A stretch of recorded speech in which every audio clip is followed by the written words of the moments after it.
Valuable trained men were saved and ready to fight again, but the crews of Goring's planes were lost to him forever.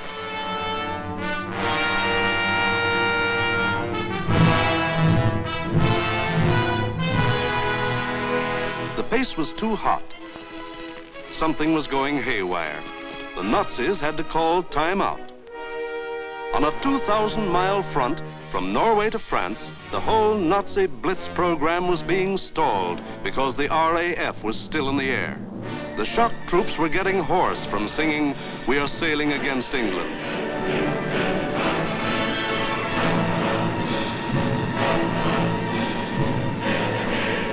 The long-range German guns were getting hot from throwing shells across the channel.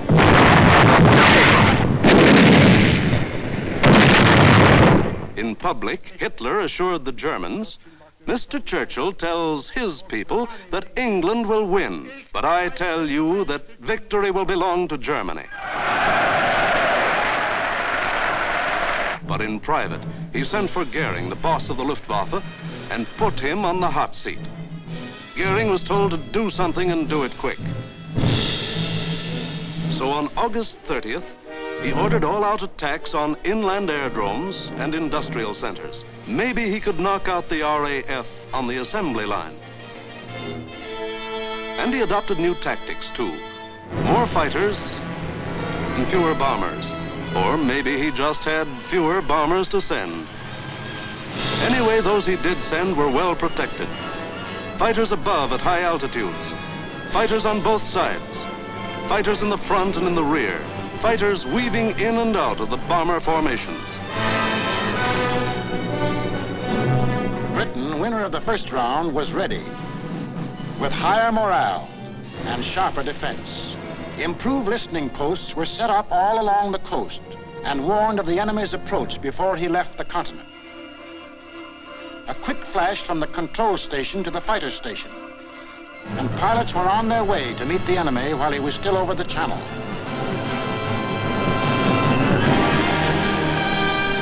Day after day, out of sight and almost out of sound of the watchers on the cliffs, 4, 5, and 6 miles above, the battles raged over the Dover area.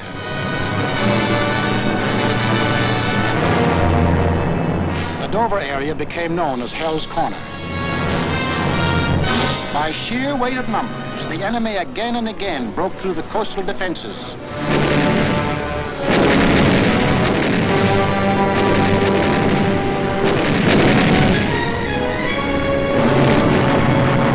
And reached inland to the airdrome.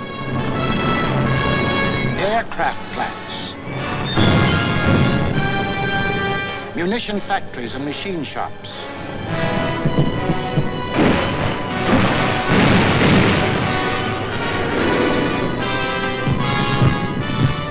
Hello, gunfire in the southeast. Right.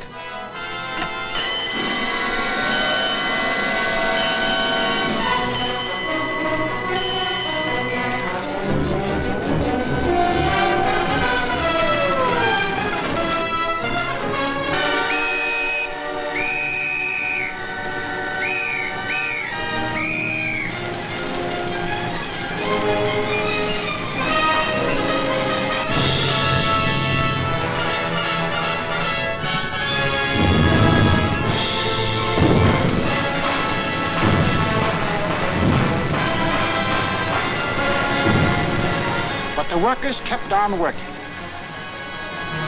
and the RAF kept on flying. These few men with wings, alone in the sky, behind their motors and machine guns, were shooting down more than the Luftwaffe.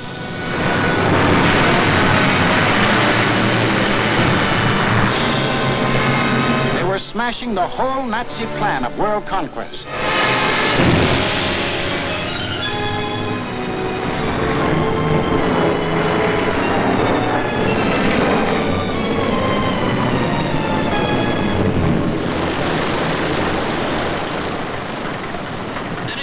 Johnny?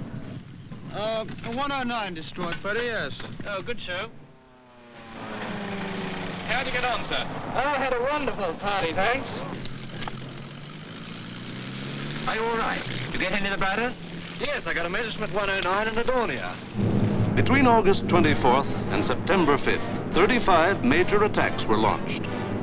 They cost the Germans 562 planes, while the British lost only 219 planes and saved 132 pilots. Invasion plans were going completely haywire. The Nazis were blind with rage. The German mind has never understood why free people fight on against overwhelming odds. Hitler now knew he was superior in every weapon except the weapon of spirit. So he told Goering, break that spirit, crush the people, crush the spirit of democratic life itself. Invasion now would have to wait. The Nazis would avoid the RAF and smash the great city of London into the rubble heap they had made of Warsaw and Rotterdam. Could London take it? Even the people themselves didn't know the answer. The defenses they trusted in were London's hastily assembled anti-aircraft, the ack-ack guns, the balloon barrage which kept the raiders at high altitudes, the Royal Air Force, now down to its last reserves, and the plain, downright guts of the people.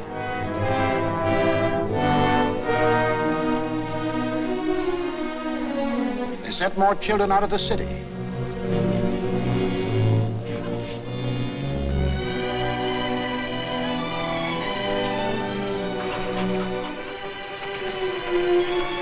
Tightened air raid precautions, stationed more airplane spotters, rehearsed firefighters, moved into bomb shelters.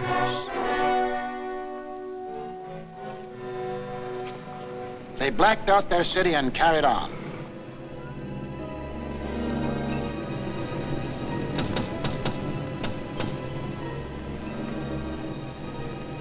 The first blow aimed to crush the British spirit came on September 7th.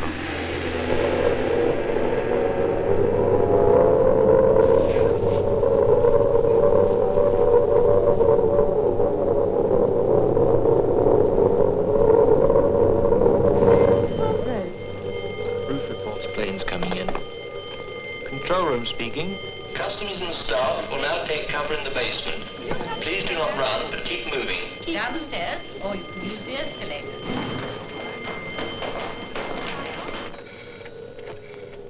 Third floor, clear.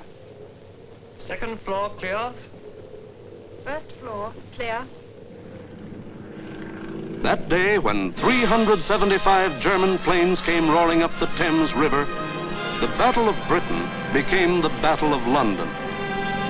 The Germans broke through the charge of Hurricanes and Spitfires that went out to meet them.